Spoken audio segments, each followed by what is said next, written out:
It's Alea Antoine. You're listening to Tease podcast. Everyone loves a tease. Stop. Don't get too excited. I was outside of her house.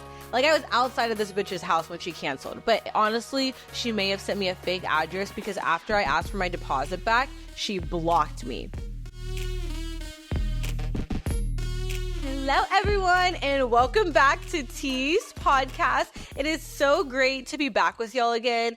I was supposed to record this episode yesterday, but truth be told, it was just not working with me. Like, I had just got off of work. It was my first ever brunch shift, which went absolutely horrible. The brunch crowd was the worst. My other shift, I spent bartending in the rain. And then even today, I was supposed to do this earlier. And you know how I always record voice notes as kind of like an audio diary throughout the week, so that way I know what to tell y'all. I go to listen to the voice note for this specific episode, and every single voice note works except for this one. The file was fucking corrupted. And so that is kind of like, in a nutshell, how my week has been. I've had days where I've been like super productive. On top of it, I'm like, whoa, how am I doing all these things? I'm editing before work, going to work, doing stuff after, hanging out, and having the best day other than the next day. I park my car in front of my house and I don't even want to get out of it. I'm spending 20 minutes on the phone, which I know we all do. And it's crazy because I actually read an article and it said that the reason why you sometimes stay in your car instead of just going inside the house is usually because you came from like a stressful situation and you're avoiding another potential stressful situation. So you stay in the car because you know nothing's going to happen there. There's nothing that you're doing in life that's going to go wrong. You know what I mean? But on a more positive note, the YouTube has hit 50 subscribers. Oh my gosh, it is so crazy because I know that to a lot of people that may sound like a small number, but I have really been trying to practice gratitude, which we will talk more about. And so to me, the way that I'm looking at it is 50 people subscribed. And whether you see that as a small or big number, when I think about 50 people in a room, that is a big number. 50 people. I don't even think there's 50 people that work at the restaurant that I was in. I don't even think I've had 50 people in like my final class for college. So I am really excited that we're really building that community here. And the Ready, Set, Rebrand episode has over 400 views, which is also so shocking because that episode put me in a mental spiral. Like, I had skipped a week before that episode because I wasn't in town. I got stuck on the Delta mishap. Things were just going wrong. I had no time on my hands, finals. And then I just could not come up with a title after I had even recorded it. So the title Ready, Set, Rebrand didn't even happen till like 2 hours before I posted it. When I first posted it, it had no views for like 2 days. I made like 3 different thumbnails and it just had such a mental toll on me. And to see that episode is resonating the most with people is so exciting. And I'm taking this as a lesson of like, maybe you may think that something's going bad or that it's hard or that maybe you don't think it's your best work, but that doesn't mean that you're even correct about that, because other people, that may have just been exactly what they were looking for. So thank you so much if you listen to that episode and if you're subscribed to the YouTube. But lately, life has just been crazy. And like I said, I have been trying to practice gratitude and self-compassion more. And that is because I feel like I have become lately like a very cynical and negative person for the past couple months. I don't know what it is. I honestly think that it has a lot to do with like friendships, relationships, dynamics just with other people, and just like with my own self. I tried to kind of heal that, and on Wednesday I decided, you know what? I'm going to do a self-care day to kind of like revamp my positivity and get myself together. I had just gotten my first paycheck for my new job, and I had not gotten a pedicure in like weeks. And Kai, I was walking around the house and he goes, "Oh my God, your toes look absolutely disgusting."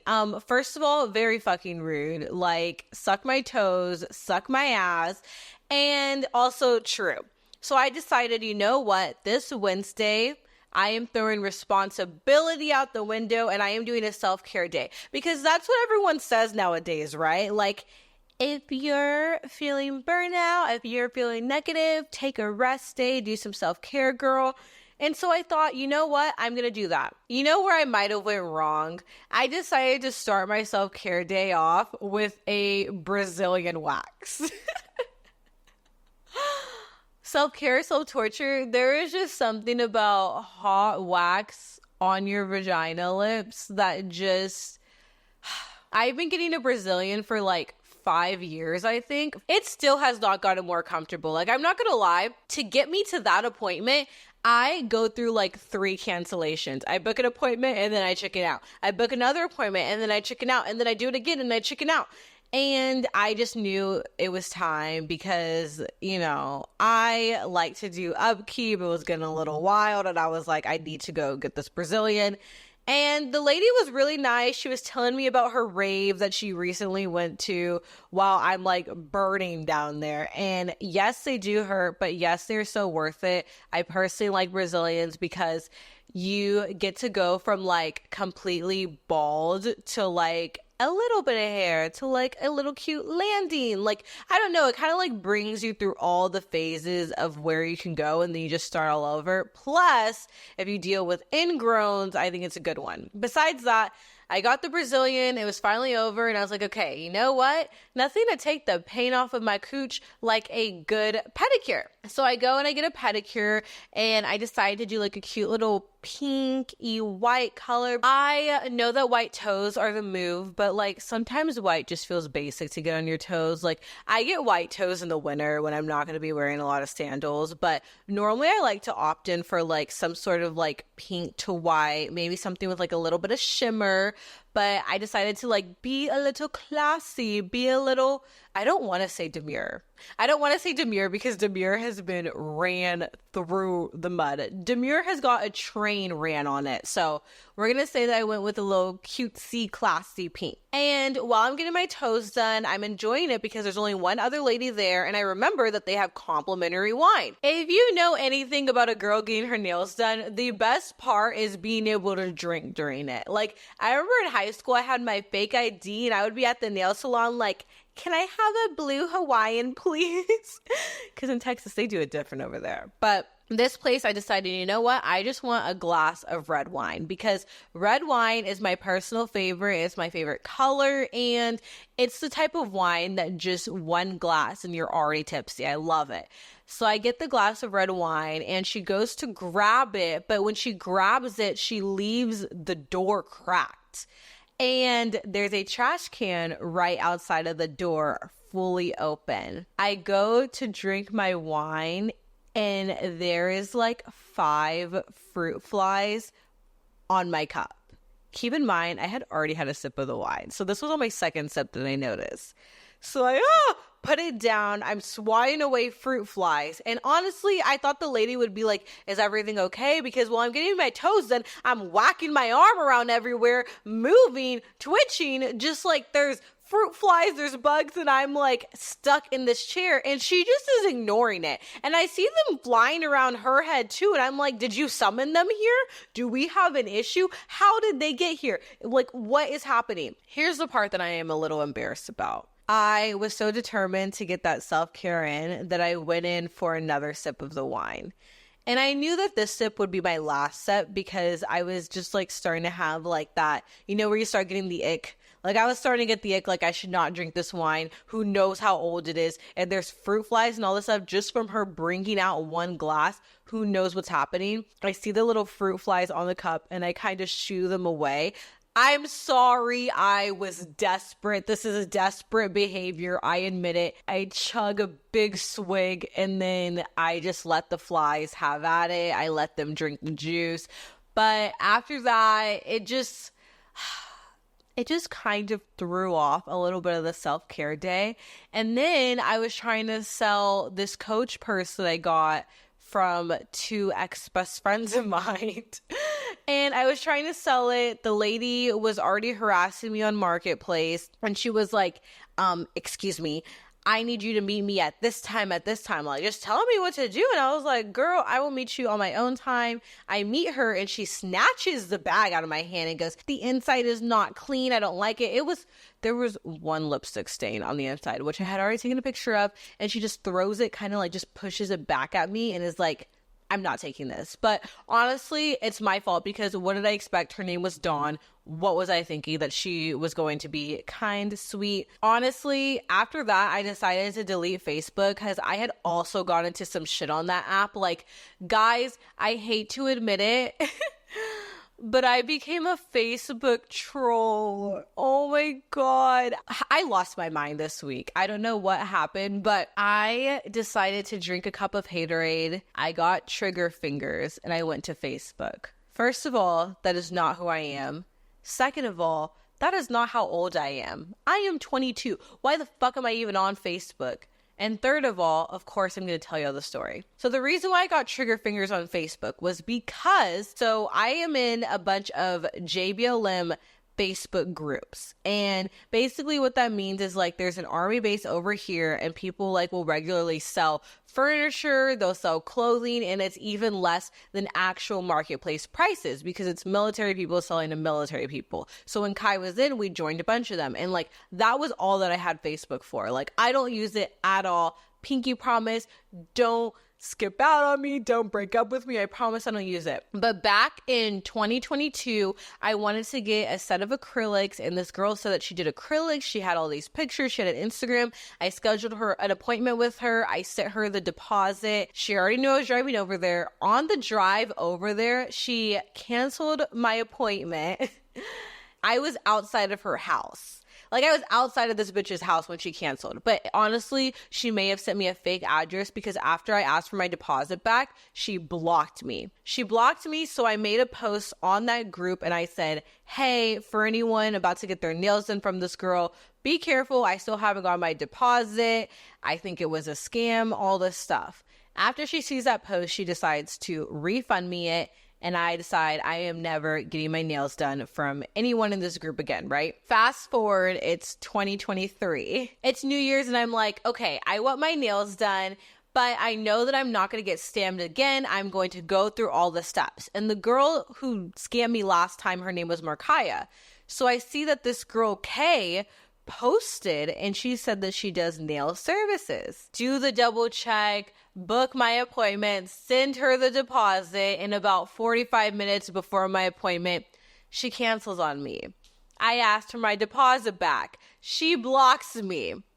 So I decide to go on that Facebook group. I type in K Martin and I see my old post from 2022 and someone wrote in the comments, she goes by K now. I got scammed by the same girl twice.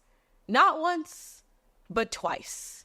Shame on me. I got scammed by the same exact person. I can only imagine how dumb I looked to her. She probably was like, I'm gonna hit this bitch with 2 for 2. At this point, I don't even post about it on Facebook. I just am harassing her over messages, like from different accounts, and she finally sends me my refund back. Okay, now it's 2024. I am scrolling on this Facebook group. This is why I needed to delete the app.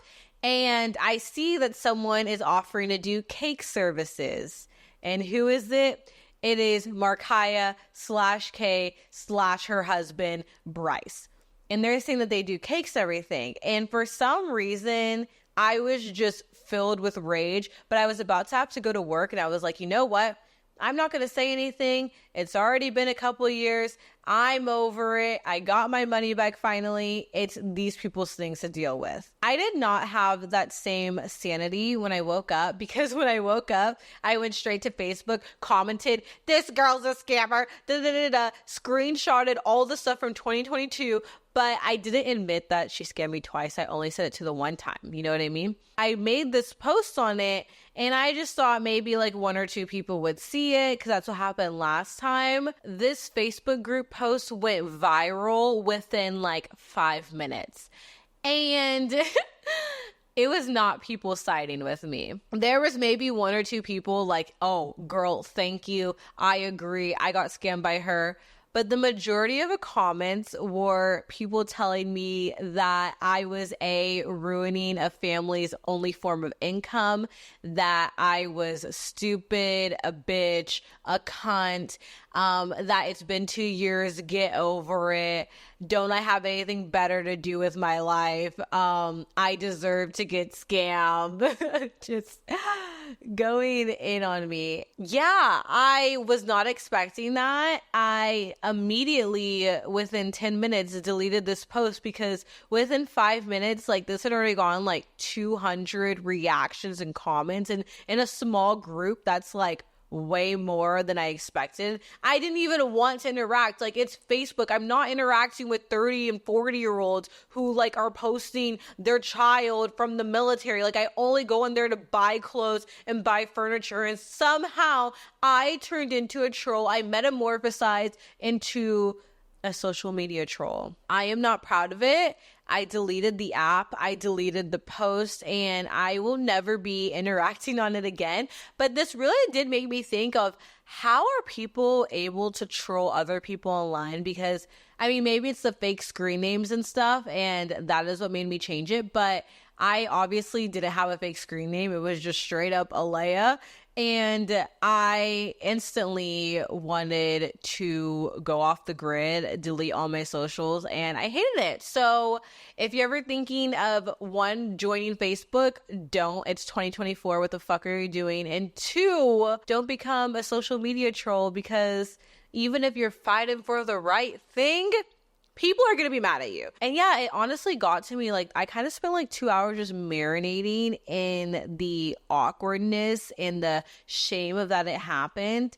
And I feel like that's just how I've been like living life lately, is just like marinating in my upsetness. You know what I mean? Like, yes, we all have bad days, but there's nothing worse than having a bad day, deciding to pick yourself back up, and then having a bad day again. Like, the first bad day is fine, but the second one, I'm like, oh. But yeah, my interactions with people, y'all have heard my friendship stories, have just like not been too swell lately. I think it's also because like I just go through waves of like, I either want to be out and that's the only thing that I want to do, or I am like completely antisocial and don't want to go out. Like, I haven't gone out partying in like weeks, versus there was a time where I was going out like 4 times a week. Like, I don't know how to find a balance. Like, even my friend was DJing this week, and I was so excited to see her DJ.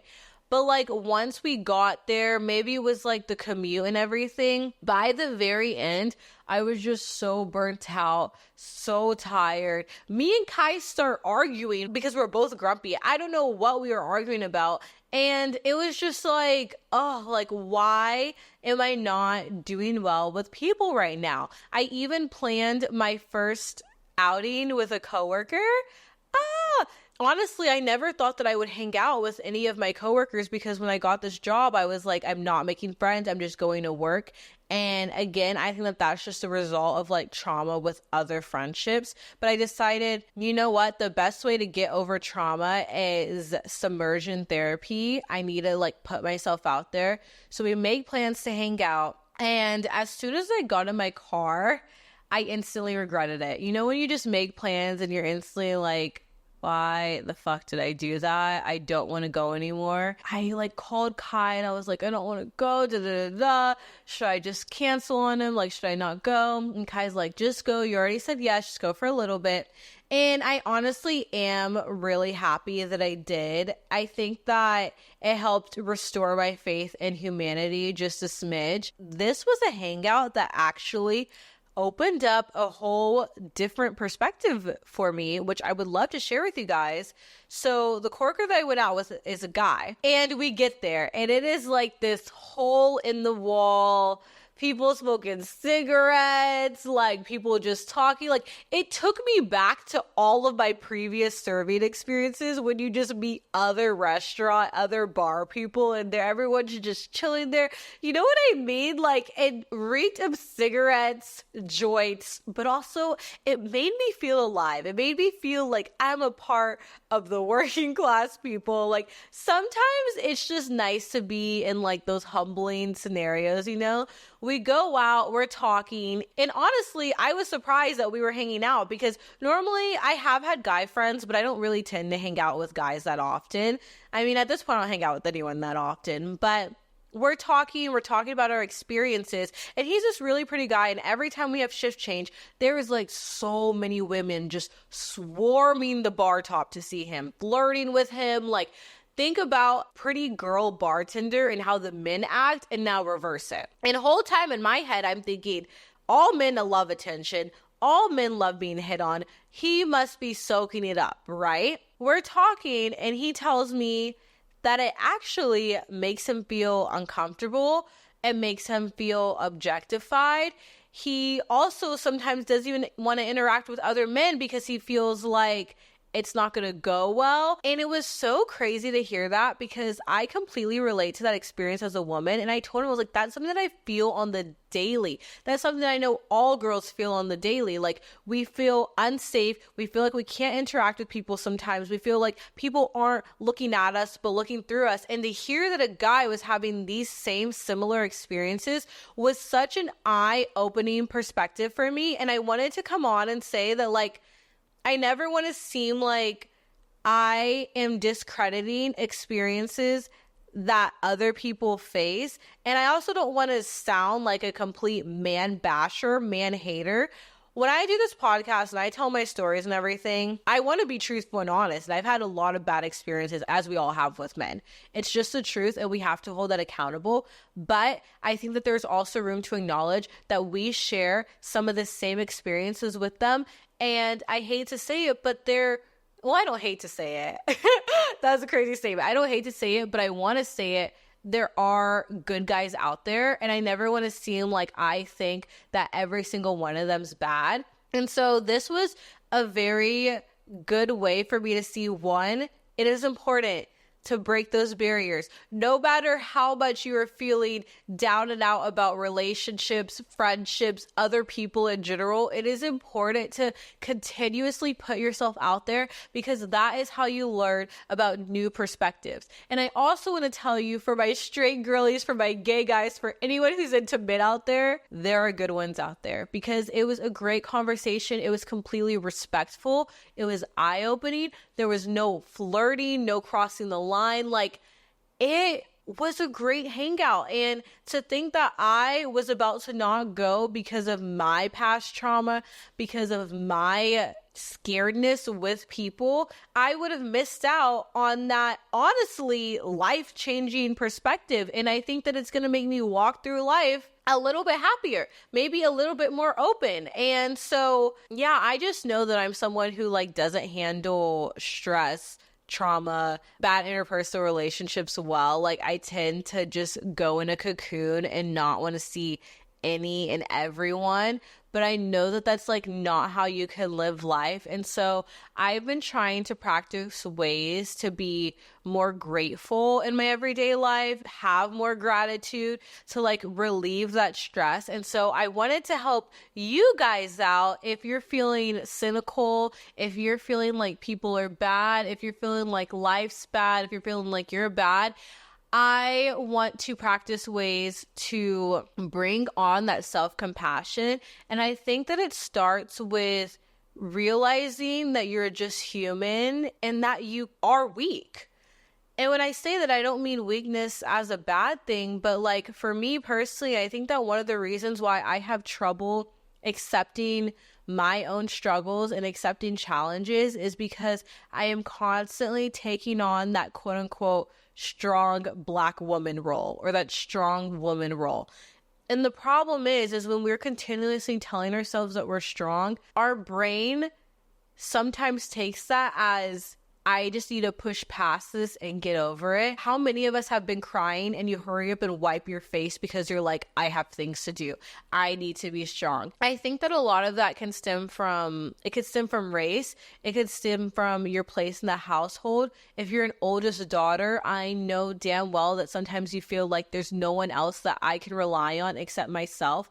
And when I used to go to therapy, I remember, this is really personal, but I was talking to my therapist and she was like, why do you have such a hard time admitting that you're stressed out, admitting that you're sad, admitting that you're scared of people, admitting that you're scared of yourself, admitting that you're scared of failure? Like, why do you have a hard time admitting that those things? And she was so confused as to why I never wanted to really marinate in sadness. Like, I don't know how to describe it, but it's like, instead of just like letting my sadness hit on like a healthy level, it's more like I spew in frustration, and my cry and my upsetness isn't because I'm just sad, but it's more like this freak out, and I feel like I have to like push past it and move on. Like, I feel like I can't be sad and leave it at that. You know what I mean? I feel like I have to push forward, move on, and be strong. I think that a lot of that can come from if you're hyper independent, and if you were in a childhood to where you felt like you had to take care of yourself. The best way that I could describe this is, I told my therapist at the time, I was like, well, sometimes I feel like there's two voices in my head. Like, I feel like there's me who's me, and there's me who's like the parent telling myself what to do. And it actually is really common, and it's a trauma response to having to take care of yourself at a young age. Like, I would say that at least from like high school years, probably even before that, I was a lot of my own guardian in life. I provided a lot of my own resources, you know? And so I could see a lot of roles to where this type of inner dialogue can happen. The first things, of course, that pops in mind are like oldest daughters, first generation, maybe if you're a minority, women. If you just were at a place to where you were solely relying on yourself, it becomes really hard to accept defeat in a healthy way, and it becomes really hard to trust other people, and it becomes really, really easy to be cynical. Like, I don't want to open up to other people. Oh my God, I'm gonna cry. I just feel like my relationships with myself and with other people are just failing, and so instead of letting them fail anymore, I just don't even want to try at them anymore. That hangout was something that I really needed, because it reminded me that you do have to keep trying, and that you do have to keep moving on. So if you're someone who's feeling very unself-compassionate to yourself, and you're feeling uncompassionate to others, you're feeling cynical, I think that a great way to get past these moments, to get past these lows, is to practice gratitude. And that sounds so corny.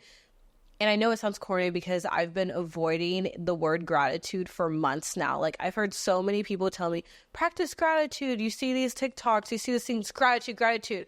But I feel like whenever people tell you to express gratitude, they always tell you the corny way. They tell you, be happy that you have an arm and a leg, which is true, but it's also so basic that it's like, I know that I am inherently grateful for that, but I need something else to make me grateful to just like be alive, not that I'm surviving. You know what I mean? So I did write down some ways to practice gratitude that are not the typical ones that you hear about, because it's not as simple as being happy that you're alive and surviving. You want to be happy that you're just actually living, and living is dynamic. So some ways I like to practice gratitude now are by keeping busy.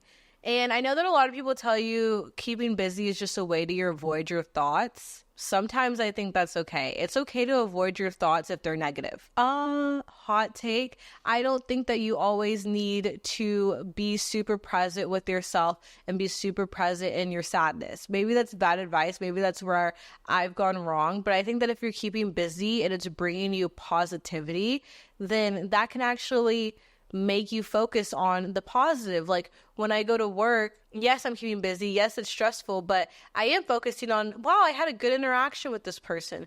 Wow, I hung out with my coworker and this was really fun, versus coming home and just sitting in the sadness, you know what I mean? And maybe not getting yourself out of that. Confiding in others.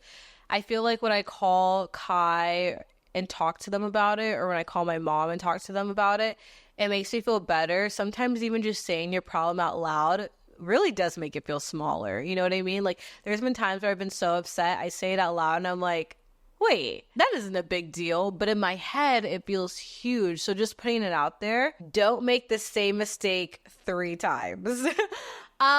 Make a mistake once, that's okay. I'm trying to learn that. Make a mistake twice.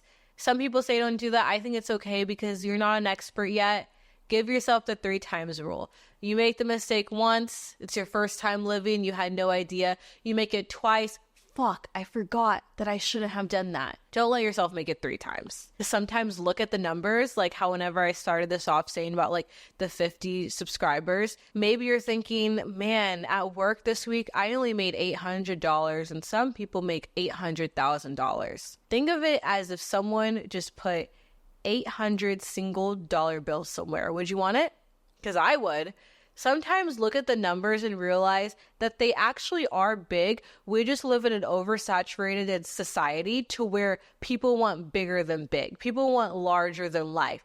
Your big is still big. Even if someone else's may seem ginormous, yours is still big. A $20 tip at work, that is 20 extra dollars. You know what I mean? Yes, it's not a $200 tip, which would be great, but it's better than a $5 tip. It's better than a $1 tip. Sometimes looking at the numbers and thinking, hey, this may not be ginormous and it may not be what you see on a social media post as like 100,000, but it's still a big stepping stone. And compared to where you were yesterday, it's a lot more than you had before. Pick days to push yourself. Don't push yourself every day.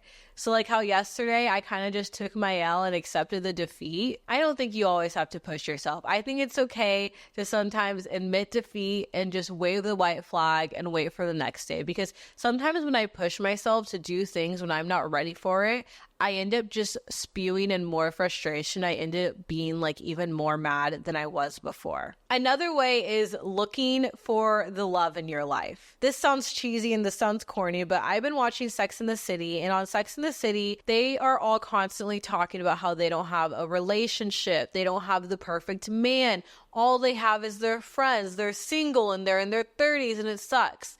And when I watch that show as someone who is in a good relationship, I can't help but think, I wish that I had the friendships that they had. I wish that I had a girl gang, a girl group to be a part of. Don't worry, I know the show's fictional, but if they just realize how much love that they have from their friends, they would be so much happier. And then it got me to thinking, wait, I could think about that in Uno reverse. Yes, I'm struggling in the friendship department, but I have a really good relationship right now. And I don't want to discount that love.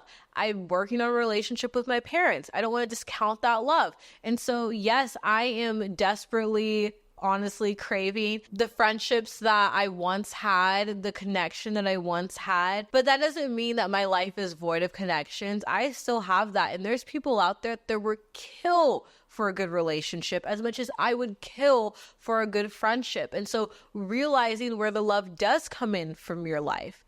Another way that I've been practicing gratitude, which is like a physical way that you can practice, is by writing down on a gratitude notes app things that you're grateful for throughout the day when you're frustrated. So when I was doing this episode, the voice memo that I used to like brainstorm, the file got corrupted. I don't know how. It was the only voice memo that didn't work, and I was bawling, crying. Like, I don't know what I'm going to do about this episode. My whole weekly diary is gone. I need to start from scratch, and I need to record today. And so I just started writing down things that I am happy about to sort of distract myself from what was going wrong. And I'll read some of the things to y'all because they don't have to be big. I put when Amazon delivers on time because sometimes I forget my stuff. I put clean sex. You know, when you have sex and you don't need to take a shower after because you weren't that messy, Love that feeling. I'm grateful for not being hit every time that I'm in the left lane in my car. You know, when you're in the left lane and people are turning and you just keep thinking if this person turns a little bit wider, they're going to just turn right into me. I'm grateful that every time I've been in the left lane so far in life, I have survived. I'm grateful for the elevator rides alone. There's nothing better than not having other people on your elevator ride. Guys, when I get to my apartment, I am like sprinting, making sure no one else is about to walk in, right? I am grateful that I have found out people's villain story. Yes, I've lost friends, but there's people in their lives to where those toxic people are still there because they haven't found out that they're the villain in their story. And I'm glad that I found mine so far. I'm grateful for the opportunity to even be able to talk to y'all. I'm upset that my voice memo got deleted, but there was a time where I didn't have a camera, I didn't have lights, I didn't have a mic, and I didn't have a vision. At least now the only thing missing was a voice app. That's it, you know what I mean? So those are some ways that I've been trying to practice gratitude. Again, I am a novice. I'm not perfect at this, not even close, but maybe we can all start the journey together because I think that it would make me a little happier. Because for that slight moment where I decided to be a little less cynical and hang out, I didn't absolutely regret it. Now, I am super excited to transition into a Tease Me question, stories, advice. If you want to submit a question, you can submit anonymously on the form. It's linked in the bio on the Instagram, the YouTube. It's linked in the description below.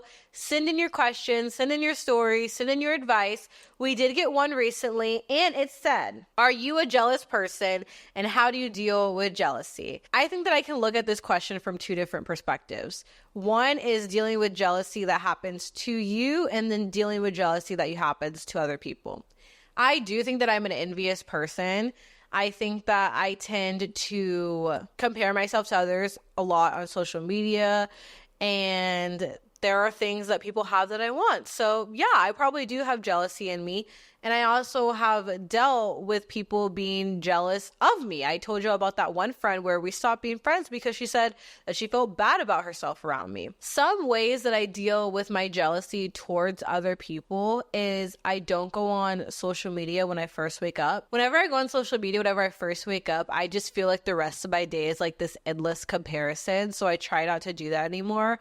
Another way that I deal with my jealousy towards other people is by getting to know people and also taking people out of those rose-colored lenses. So like, yes, I want to be this person maybe, but also acknowledging that like maybe she has a real life. She has real things that she's going through, and that her burdens and also her wins were like made specifically for her. And just realizing that you can be jealous all you want, but you're never going to be that fucking person. You can be jealous for hours, for days, for years, and it will never turn you into her. It will never make you into that person. So what is the point in spewing in jealousy when you know that you cannot morph into another person? I can't turn into her. I can't. No matter what I do, no matter what I try, I can't be another person. I've tried to be like other people and it doesn't work because the real you always fights back at one point in time. Faking it doesn't work. That's why they say fake it till you make it. It's because you can't fake it forever. If that was the case, they would say fake it forever. A way that you deal with other people being jealous of you is that you honestly can't have them in your life if they're not rooting for you. Like, I think that if you have someone who like is jealous of you, that's not a friend, that's a foe. I think that a real friend wouldn't actually be jealous of you. They would be supporting of you, and they would also acknowledge that like you're a real person, you know what I mean? Which is why when I'm jealous of people, it's never really like my actual friends. It's people that I don't really know.